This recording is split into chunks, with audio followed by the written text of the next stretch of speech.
in the winter of 2021, the White House behind President Joe Biden and Vice President Kamala Harris put out a statement that said there's going to be a cold, bitter winter of sickness and death for anyone who does not take the jab. Y'all can look this up. The White House actually put that out as an official statement. That, along with many other examples that we have here, is what we call the fear cascade. That's when someone takes something that they think you're afraid of and they tell you how if you do the wrong thing, i.e. the thing that they don't want you to do, that's going to lead to a cascading effect of terrible things happening to you, your loved ones, and your life. So you better not do that thing that you're not supposed to do. Let's give another example. Someone says something like, if we let people continue to work from home, productivity is going to fall, production is going to go down, there'll be no more collaboration, and the entire company is going to fail.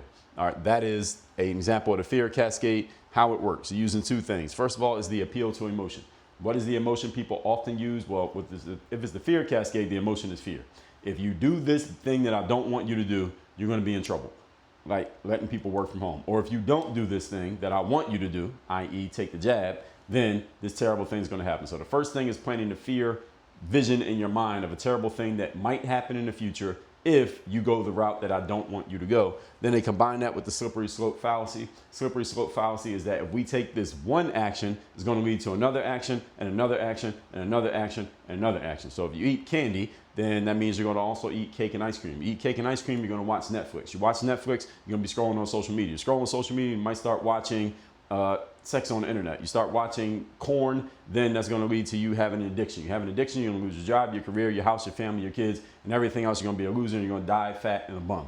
That's the slippery slope fallacy. People say if you take one step, it's going to lead to another, another, and another, just naturally, and you have no control over the entire process. Logically, that makes no sense. That's why these are logical fallacies. So the appeal to emotion fallacy plus the slippery slope fallacy is a very, very compelling way of moving people to do what you want them to do. So you must be very careful because people will use this against you all the time. As a matter of fact, you think about it, people have already used this against you a bunch of times in your life. So the fear is to protect the status quo and or to get you to go along with whatever the person is trying to persuade you to do. And the other one is one decision leads to cascading calamities. And if they are able to plant this in your mind successfully, you will be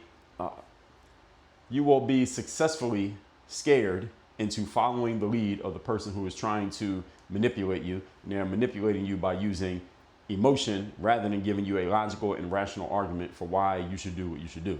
You need to be logical and rational enough to catch them in their bullshit and call it out. Text me the word power to the number in my bio, 305-384-6894. Get into my Power Presence Protocol program where I teach you how to sharpen your communication skills and catch this stuff before it happens.